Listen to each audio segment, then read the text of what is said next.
Welcome to the fifth and final video in this series covering the AQA GCSE History Unit, Conflict and Tension in Asia. This series of 5 videos has covered the beginning of the Cold War and then the Korean War in its entirety. If you haven't already watched the previous 4 videos, I would recommend watching those first. And then in today's lesson, we're going to be answering the key question: what was the impact of the Korean War on the nations involved in the conflict? So we're thinking about the very end of the Korean War and then its legacy in the long-term and short-term years afterwards. Now, this series of videos and other videos by history teachers like myself can be found on the #HisTV YouTube channel. Have a look out there for some other helpful videos for history. So, in order to understand the impact of the Korean War, we're going to be breaking it down into 5 key areas in today's session. We're going to start by looking at the human cost of the war and the sheer number of people who either lost their lives or who were wounded by fighting in the Korean War. We're then going to have a look at the impact of the war itself on Korea and looking at the destruction there and the impact that had on its civilians. We're also going to be thinking about the reputation of the United Nations and how they were perceived by other nations of the world. We're finally going to have a look at the alliances that were made by communist allies during the Korean War and then the effect that the war had on those alliances. And then we're finally going to think about the wider implications and how the Korean War increased tensions in the Cold War. Let's start by looking at the human cost of the war then. And this is just really the impact it had on the lives of the people involved. If we start by looking at the different groups of people involved, and we'll begin by looking at the United Nations forces. Now remember that 50% of soldiers in the United Nations force in Korea were American. And so as a result, it's unsurprising really that many more US soldiers died than from any other UN nation. 16 different nations all submitted soldiers for the UN Army, but as I said before, it was mainly American soldiers. And so nearly 40,000 US soldiers died, 100,000 were wounded. And if we compare that to soldiers that died and were wounded from other nations, well, 3,000 soldiers from other UN countries were killed. So the United Nations clearly sustained big losses, but when we look at some of the other nations involved, these are really small in comparison. If we think about the nations of North and South Korea, they sustained huge losses. Now, it's very, very difficult for us as historians to be really specific and precise about how many people lost their lives because accurate records were not kept, but we do know that huge numbers of North and South Korean soldiers died in the war and nearly 2 million were wounded.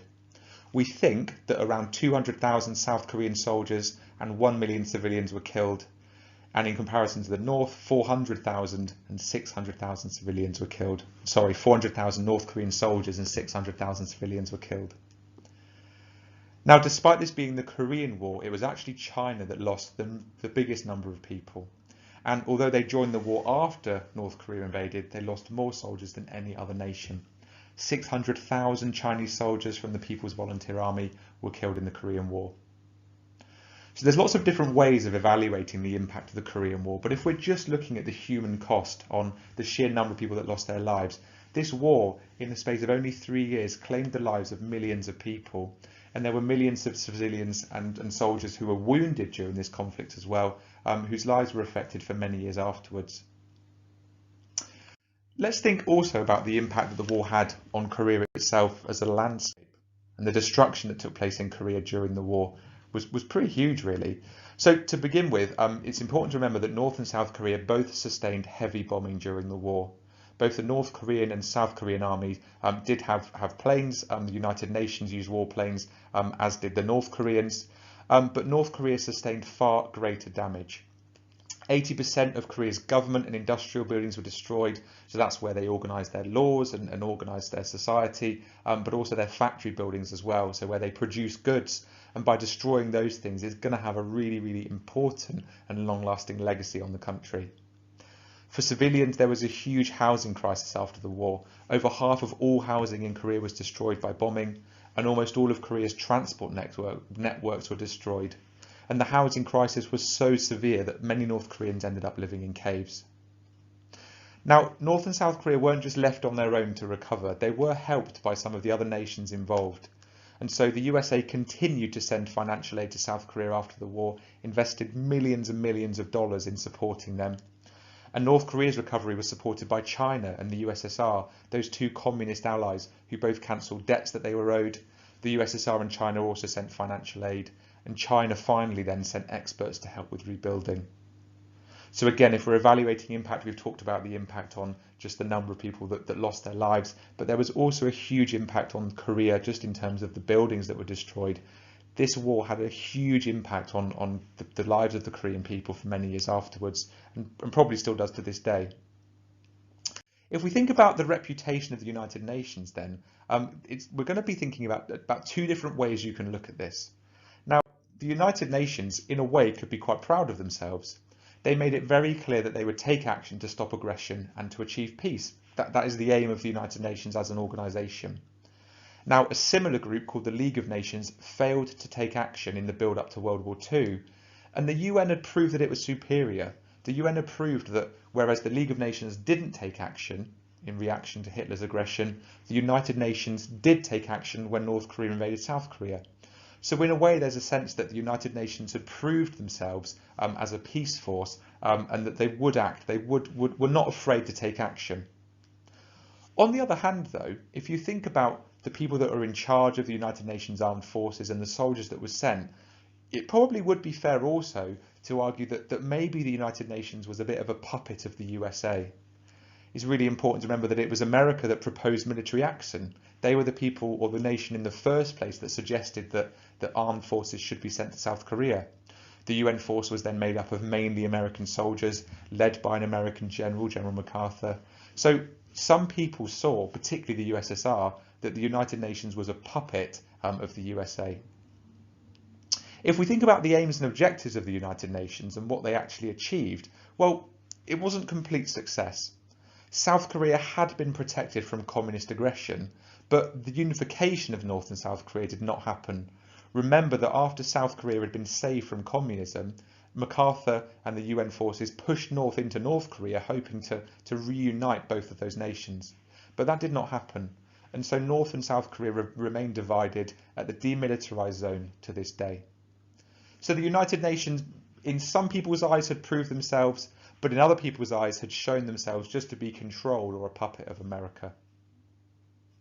If we think then about the impact that the Korean War had on communist alliances, you might think that because the USSR and China had worked together, they would have a really strong relationship after the war.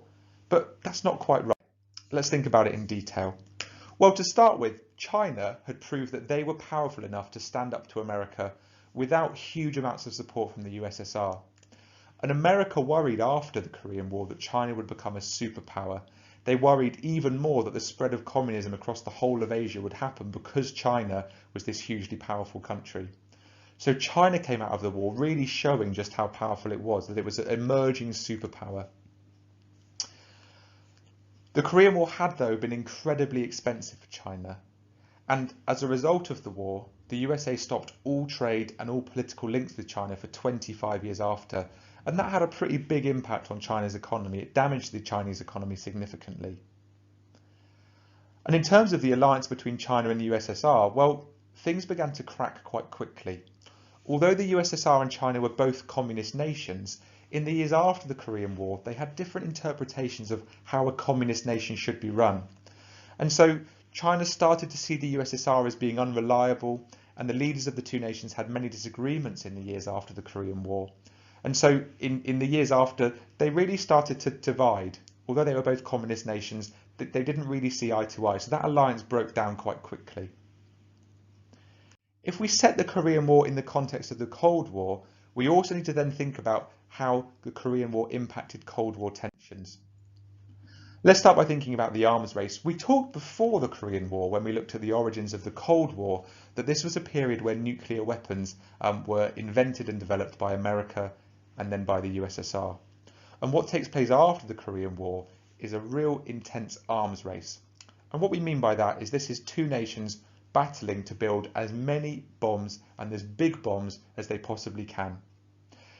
If we look at some of the statistics around the number of nuclear bombs that each side had then, well, in 1948, the USA had around 100 nuclear bombs. 4 years later, by 1952, that had increased to over 700. And the invention of what's called intercontinental ballistic missiles, or ICBMs, in the 1950s increased tension even further.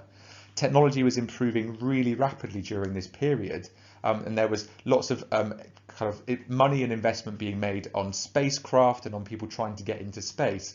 and that develops these incredible rockets.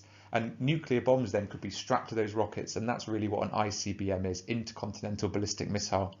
That is essentially a nuclear bomb that can travel intercontinentally between continents. And so the USSR and America both had the capability of launching a nuclear airstrike from a continent away. And so this increases tension even further. Now, in terms of the political ideologies, well, the Korean War made the USA and USSR's relationship even worse. We talked a lot in the first video in this series about the difference between capitalism and communism, and really the Korean War just serves to make those differences even bigger. Containment policy, so Truman's policy of holding communism in, stopping its spread, was considered to be a success by the USA. They had saved South Korea from communism, and so America continued to try to contain communism. And we're going to see that as being a real key reason why they ended up getting involved in the Vietnam War in the 1950s into the 1960s. Globally then, this is a period where the Cold War extends across the world. The USA and USSR both increased the size of their armies, and they spent much more on weapons than they ever had before. America decided, in order to be able to contain communism, that they needed to go global. And so in the years after the Korean War, America set up bases around the world, including in Europe, in the Middle East, and in Asia. And so by the end of the 1950s, a quarter of all US soldiers were based overseas in foreign countries.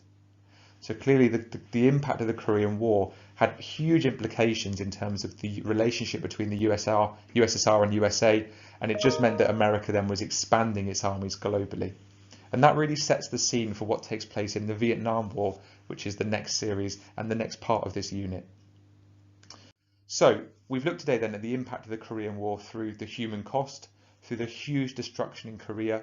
We've talked about the reputation of the United Nations and how they could be seen either as proving themselves or as the puppets of America.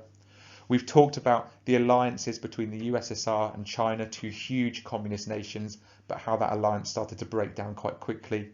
And then finally, we've thought about how the Cold War was intensified by what took place in Korea between 1950 and 1953. I hope you've enjoyed these videos. I hope they've been useful. And again, have a look at the hashtag HisTV YouTube channel for even more videos. Take care.